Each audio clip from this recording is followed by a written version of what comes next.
كنت خايف يعاود ينوض وينتقم منا بالسحر ديالو. هو ساحر، واخا نهربو منه من الغابه غادي ينتقم منا. عليها قررت نصفيه عليه. غير قتلتو غادي نسمع صوت واحد الغوته اللي كانت مجهده سمعت في كاع الغابه. اما الشموعه دقه وحده طفاو، بحال تقول جا شي برد خفيف وطفاهم. نوض ابراهيم ووجهه عامر دم وكان كينهج. تخيلوا معايا جوج وسط غابه بالليل وقع عليهم هادشي، هاربين قاتلين بنادم. ولا علم الله شنو هاد العجب، وعلم الله هذا واش انسي ولا غمسي في صورة انسي. الصراحه الرعب ديال بصح ما يحس بيه غير اللي فايت وقع عليه. نوصف لكم حتى نعيا كميه الرعب اللي داخلي، ونوصف حتى نعيا ما غادي نكفيها حقها. وصلنا عند الدراري جوج الاخرين وكان باين على وجوههم الخوف. شافوا ابراهيم وجهه عامر دمايات، تخلعوا بزاف. قالوا لي شنو واقع، شنو طرا، اش خرج لكم شي حيوان؟ سمعنا الصوت ديال البندقيه، جوج طلقات ياك ما قتلتوه؟ قلت ليهم كون غير كان حيوان. يونس كارثه وقعت، قتلت بنادم بيديا هادو. هنا تصدموا كاملين وقالوا لي قتلتيه؟ اش كتدخل وكتخرج علينا في الهضره؟ ابراهيم واش هذا كيهضر من نيتو ولا غضحك علينا؟ ابراهيم غير ساكت، والصدمه اللي داخل فيها بوحدها من بعد هادشي اللي وقع لينا علم الله كيفاش يقدر يخرج منها. تخيلوا بنادم هاجم عليه كيان وما كيبانش ليه، ولا خليونا نكونوا منطقيين وواقعيين اكثر، هاجم علينا جن ولا شيطان وشبع فيه عصا. قلت لهم الدراري خليو عليكم دابا ابراهيم، وعاودت ليهم كل شيء بالتفصيل. يونس غادي يزيد حتى للسما وغادي يصرفقني بالجهد. كيفاش قتلتيه؟ عرفتي دابا فين دخلتينا؟ باينه غادي ندوزو داكشي اللي بقى لنا في حياتنا في الحبس وتجرجرنا في المحاكم. خاصنا نشوفوا شي حل دابا الدراري، خاصنا نتخلصوا من الجثه ديالو، خاصنا ندفنوه وسط هاد الغابه وسرنا يبقى هنايا بيناتنا. كنت عارف وحاس من الاول هاد الخرجه ما غاديش تسالي بخير. سالات حتى قبل ما تبدا في ليلتها الاولى. الدراري جمعوا الخيام وغادي نمشيو ندفنوه ونهربوا من هنايا. هذا هو الحل اللي كاين. المهم جمعنا كل شيء وكان معنا واحد الفاس صغير كنا جبناه معنا على ودية القطيع ديال الخشب. هو نيت باش حفرنا الحفره لهداك الخبيث. بيني وبينكم واخا قتلتو ما حسيتش بالذنب، حاس باللي هذا واجب عليا، حيت هنيت بزاف ديال الناس من شرو. يعلم الله اش من مصيبه كان كيوجد هنا.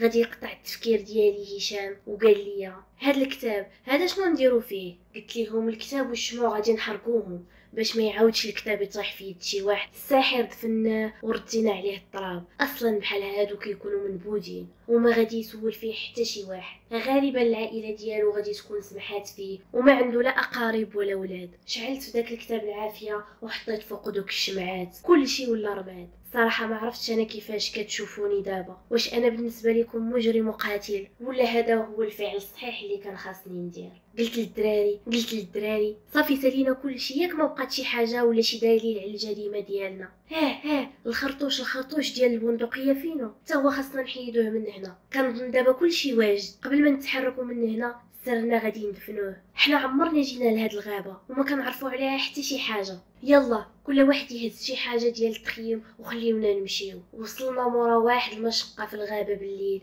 عذاب ما يحس به غير اللي طاري ليه. طلعنا في الطوموبيل ولكن ابراهيم كانت حالته ما كتسمحش ليه يسوق. هشام غادي يدوز لجهته وغادي يشد البوله وشدينا الطريق. من هنا غادي تبدا قصتي معاهم ومع العالم اللي عمرني توقعت شي نهار غادي ندخل ليه. اصوات وسط الراس ديالي تتهضر بنفس ديك اللهجه ديال داك الساحر الخبيث. وغوات داخل راسي ما عرفتش هادشي واش اوهام وهلاويس مني، حيت كنسول الدراري كيقولوا لي ما سمعنا والو، بحال داكشي كنسمعو غير انا بوحدي.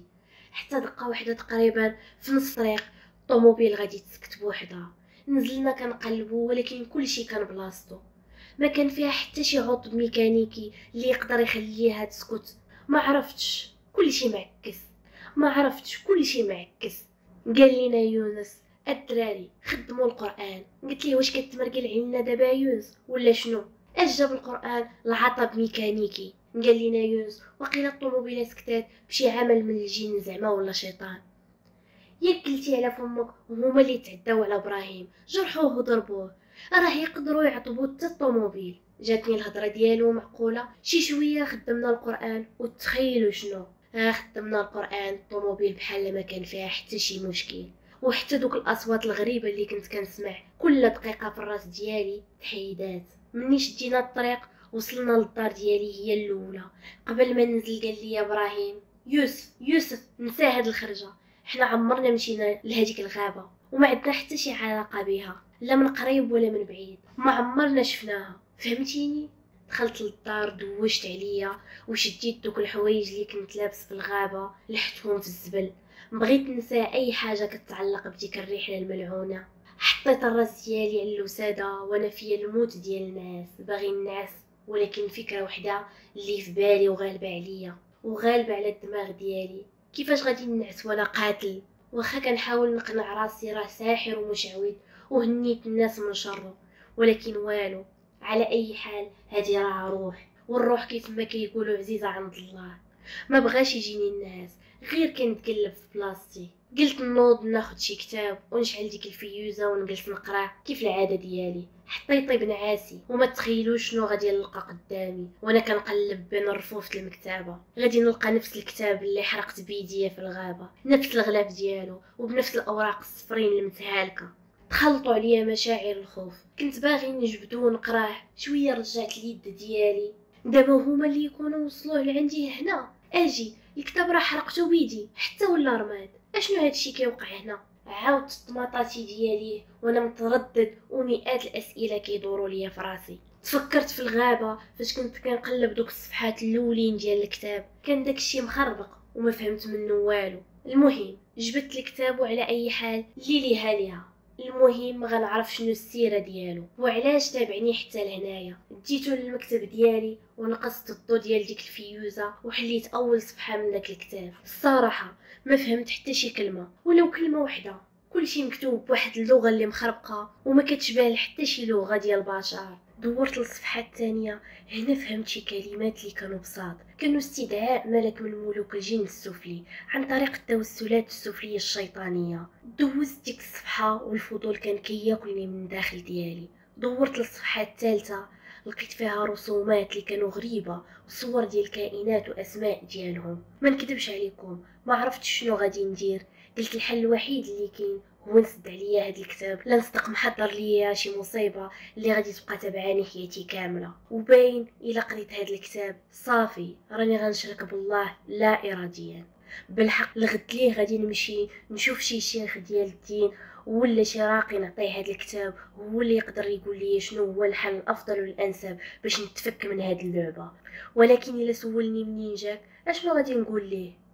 نقول ليه قتلت مولاه والجنون هما اللي جابوه ليا حتى لهنا؟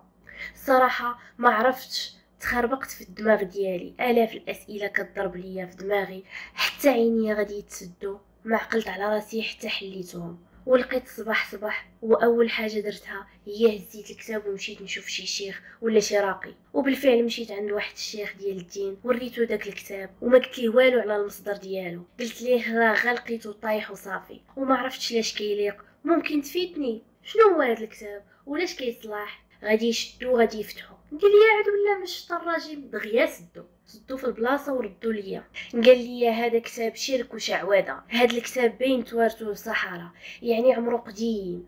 قلت ليه راه حاولت نقراه ولكن راه ما فهمت منه حتى شي حاجه، دوك الطلاسم ما فهمت فيهم والو.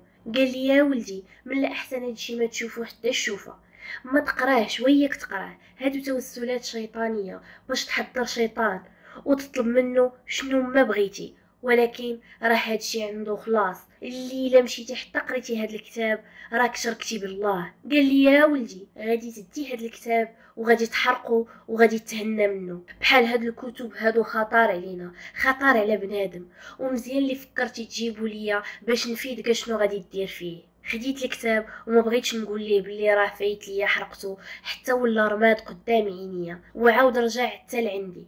عرفت من هاد اللحظه هادي بلي دخلت في واحد اللعبه اللي هي كبر مني، وواخا غادي نحرقو غادي نعاود نلقاه عندي في المكتبه.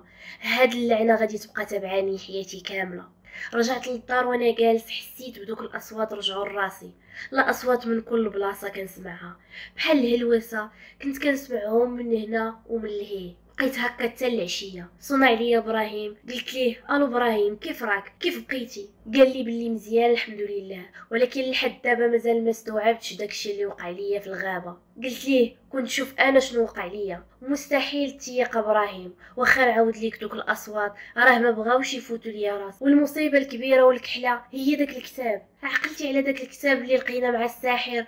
عقلتي على داك الكتاب اللي لقيتو مع الساحر واللي حرقتو بيديا هادو حتى ولا رماد؟ البارح فاش جيت دخلت لقيتو في المكتبه ديالي يا ابراهيم غير سمع داكشي تصدم. قال لي يوسف كتضحك عليا ياك؟ واش الكتاب قدام عينينا حرقتيه؟ قلت ليه اجي تشوف على عينيك ابراهيم. قال لي اسمع يا يوسف ونقول لك واحد الحاجه، حتى انا البارح فاش وصلت للدار وقعوا معايا شي حوايج اللي غراب. ننصحك بواحد الحاجه، طلق سوره البقره في الدار وخليها تبقى مطلوقه وتعاود، راه ما يقدروا يوصلوك بوالو. في البلاصه قطعت معاه وختمت سوره البقره على التليفون ديالي وحطيته فوق واحد الطابله. ما فهمتش علاش وقع لي هادشي، ولكن الصوت ديال القارئ ما واضحش في ودنيا. طالق القران والصوت ديالو مطلوق بحال تقول كاين شي بير ولا شي مانع ولا شي حاجز بيني وبين الصوت ديال داك القارئ. ما فهمتش الصراحه شنو هادشي. فجاه التليفون اللي كنت حاطو بيدي فوق الطبله غادي نسمعو طاح الارض. الصوت ديال القران غادي يتوقف. مشيت نشوف شنو طاري في التليفون، لقيته مليوح في الارض. شكون اللي طيحو؟ هزيت التليفون وهنا كانت الصدمه الثانيه. التليفون كان مهرس ومفرشخ بحال تقول طاح من السطاح ولا طاح من شي بلاصه اللي بعيده وعاليه. ما يمكنش يطيح التليفون من الطبله قريبه للارض ويوقع فيه هادشي كامل. طحت للارض بلا اراده ديالي وشديت في راسي وسديت ودنيا وباقي كنسمع الاصوات داخله في وسط راسي كتقول هاد المره بلغه كانت مفهومه، باللغه ديال البشر. في هاد اللحظه غادي تولي الخادم ديالنا، وإلا ما بغيتيش غادي نبتليوك في عائلتك وانت غادي تشوف فيهم جميع انواع العذاب وتشوفهم كيموتوا واحد مورا الاخر. وبديت كنغوت وشاد راسي وتنقول لهم شكون نتوما اش باغيين عندي؟ حرام عليكم. جاوبني واحد الصوت وسط راسي وقال لي مع الوقت غادي تعرف شكون حنايا، غادي تولي ديالنا وهادشي بلا الاراده ديالك. انقطعت على الصلاه ديالي وكل ما كنبغي نوض نصلي كيجيني واحد الكسل وواحد العجز اللي غريب ما عرفتش شنو تينزل عليا. كنحاول نسمع القران ولكن صوتو ما كيوصلنيش. وليت ما كنتوضاش وما كندوش، ما كنحملش كاع نقيس الماء ولا ننظف الدار ديالي. هما اللي بغاوني نكون بحال هكا حيت هما عزيز عليهم النجاسه والوسخ. وليت ساكن وسط واحد الخربه ماشي وسط دار. حتى مصحابي كيجيو يدقوا عليا حتى كيعياو من بعد ما انقطعت الخبار ديالي عليهم، ولكن انا ما قادرش نفتح ليهم، ولا بالاحرى هما اللي ما باغيينش يخليوني نتلاقى بهم حيت هادشي انا كنديرو لا اراديا. بقيت على هاد الحال حتى لواحد النهار وانا وسط هاد الحاله الغريبه غادي نسمع واحد الصوت وسط الدار ديالي. بلاتي هاد الصوت هذا ما غريبش عليا. هاد الصوت هو نفسه الصوت اللي دخلني في هاد الحاله اللي ما تبغيها العدوك، صوت الراجل الشارف اللي قتلت في الغابه. بديت كنتبع المصدر ديالو حتى وصلت لواحد البيت عندي في الدار. ما عرفت شنو غادي نقول لكم، واش هو هذا اللي واقف قدامي ولا لا، ولكن انا راه قتلته بيدي. لا ما يمكنش. صافي قوايا العقليه ضاعت، وليت هبيل وحمق. لا هذا شي جن ولا شيطان مسيف ليا في الصوره ديال داك الراجل. بدا كيضحك وكيشوف فيا بواحد الطريقه اللي هستيريه، غير الضحكه ديالو بوحدها كتخلع. انا ما نقدرش نتحمل هذا الشيء وغادي نطيح للارض وسخفت. بعد مده ديال الوقت يعلم الله شحال هي، دقيقه ولا ساعه ولا نهار كاع ولا حتى اكثر، بديت كنفتح عيني بشوي ولقيت راسي فوق ناموسيتي. بديت كنرجع بالاحداث اللور. انا كنت طايح في الارض. شكون اللي وصلني هنا وانا ساكن بوحدي؟ رد عليا الصوت من وسط راسي وقال لي بلا ما تكثر قوه الاسئله، حنا اللي جبناك هنايا. قلت لهم شكون نتوما؟ اشنو درت لكم تتابعيني في حياتي؟ دمرتوني، حرام عليكم. بدا الصوت كيضحك وقال لي شنو درتي لينا؟ انت راك ما عرفتيش الحجم ديال المصيبه اللي دخلتي فيها راسك. انت قتلتي واحد من كبار الخدام ديالنا. تما فهمت باللي هذاك اللي قتلته كان واحد من الخدام ديال الجن والشياطين. وبصح كيف ما توقعت الطقوس اللي كان كيدير تما في ديك الغابه المهجوره ديال تجديد العهد معهم، وكل عام في نفس النهار كيمشي لديك الغابه باش يجدد العهد معهم. سولت داك الصوت اللي في عقلي دابا شنو المطلوب مني؟ قال لي بسيطه، قتلتي الساحر اللي كان في الخدمه ديالنا، كان خادم ديالنا مني كان شاب 25 عام وهو معانا. القضيه بسيطه، غادي تولي انت الخادم ديالنا وغادي تورث السحر ديالو، واللي بغيتيها ديالك على اي حال. هو كبير في العمر وما بقى ليه والو باش يموت، حنا محتاجين شي واحد شاب اللي غادي يورث السحر وغادي يخدم به. وبالنسبه للكتاب اللي لقيتيه في المكتبه ديالك، راه حنا اللي حطيناه ليك تما، والكتاب واخا تحاول تحرقه ما غاديش يتحرق، واخا تحاول تخلص منه باي طريقه غادي يعاود يرجع ليك، حيت الكتاب محمي. وهذا الكتاب واحد من اقدم كتب السحر، وعامر اسماء جن وتوسلات شيطانيه، يمكن بيه تحضر وتطلب اللي بغيتي. وانا كيفاش غادي نخدمكم دابا؟ شنو المطلوب مني؟ ما فهمتش. قال لي الصوت ما يهمش دابا هادشي، اهم حاجه دابا هي تعطينا العهد ديالك. عطينا العهد وداكشي كامل حنا غادي نعلموه ليك مع الوقت، حنا غادي نعلموه ليك مع الوقت. غادي تخدمنا وتعبد الشيطان وتسجد لغير الله، وحنا كنحضروك من دابا. الا حاولتي تعاود تطلق القران مره اخرى، ولا حاولتي تصلي، ولا تقرب من طريق ديال الله، ولا تقرا اي نوع من انواع الاذكار، غادي تشوف كل انواع الانتقام في عائلتك كامله غادي تشوف فيهم العجب، وغادي نساليو الانتقام بك انت. في هاد اللحظه الشعر ديالي يوقف. كيفاش غادي نصلي للشيطان؟ كيفاش غادي نكفر بالله؟ اعوذ بالله من الشيطان الرجيم. شنو هاد المصيبه اللي دخلت فيها راسي؟ دازت ايام وشهور وسنوات وانا على هاد الحال. كل ليله كانوا كيجيو عندي وكيطلبوا مني شنو غادي ندير. مره يامروني نرتكب كبيره من كبائر المعاصي، مره يامروني نسجد ونصوم لغير الله، ومره يعلموني من السحر والشعوذه. في 12 عام تعلمت بزاف من انواع السحر الاسود وسحر التفريق، وبزاف ديال الحوايج اللي ما يصلحش ليا نقولهم لكم اصلا ونعاودهم لكم. ما كنتش قادر نعصيه ولو في امر واحد اللي تيطلبوه مني كنت كنديرو ليهم في الحين. كنت خايف على عائلتي، وكانت هذه هي نقطة الضعف ديالي اللي كانوا شاديني منها. ترقيت بين الصحراء حتى وليت من كبار الصحراء بالخصوص في المنطقه ديالي، وليت مقصد ديال بزاف الناس في مختلف المناطق. كيجيو عندي باش ندير ليهم اعمال، ها اللي باغيني نفرق عائله، وها اللي باغيني نتسبب لشي شخص في مرض، وها اللي باغاني نزوجها وندير ليها القبول، بزاف الحوايج. انا عندي الفلوس كتيره ولكن السعاده وراحه البال ما كايناش. مكتبتي العزيزه اللي كنت ديما معمرها بكتب مختلف العلوم رجعات المكتبه كامله عامره بالكتب ديال السحر، من كتاب شمس المعارف حتى الاصغر كتاب من كتاب ديال السحر. كنت كندوز معظم الوقت ديالي كنتعلم وكنقرا ونتعمق في العالم ديالهم، وهكا الرتبه ديالي غدا وكتزيد بين الصحراء. وكتبي القديمه كامله حرقتها، لا من كتب إسلامية ولا كتب تاريخية ولا ثقافية. المشكلة الوحيدة اللي كاينة أنك إلا فتي تمشيتي دخلتي لهذا العالم وحطيتي فيه الرجل ديالك، صعيب باش تخرج منه. هادشي اللي ما قلتش مستحيل، وإلا خرجتي غادي تآدي شي حد اللي عزيز عليك. أما صحابي اللي خرجت معاهم داك النهار، هذاك النهار المشؤوم اللي بسببه وقع هادشي، كل واحد فين وصل في حياته وكل واحد فين خدم، ومنهم اللي تزوج وولد وليداتو. سمحوا فيا من اللي عرفوا باللي راني وليت ساحر ومشعوذ، ما عارفينش باللي هما اصلا اللي كانوا سباب في هادشي كامل. ما عرفتش واش غادي يجي شي نهار اللي حتى انا غادي نبدا صفحه جديده مع الله، ولا حياتي غادي تسالي هكا انسان نجس وكافر كلشي كينفر منه، او لا حتى انا سالي حياتي بحال الساحر الخبيث اللي قتلت شحال هادي في ديك الغابه. كانت هذه هي القصه ديالي، قصه يوسف الساحر، القصه اللي مخلطه ما بين الرعب والخوف وحتى الحزن والاحداث الغامضه. كانت معكم حنان، وما تنساوش تخليو لي الراي ديالكم على القصه لتحت في التعليقات، وتهلاو في ريسكم.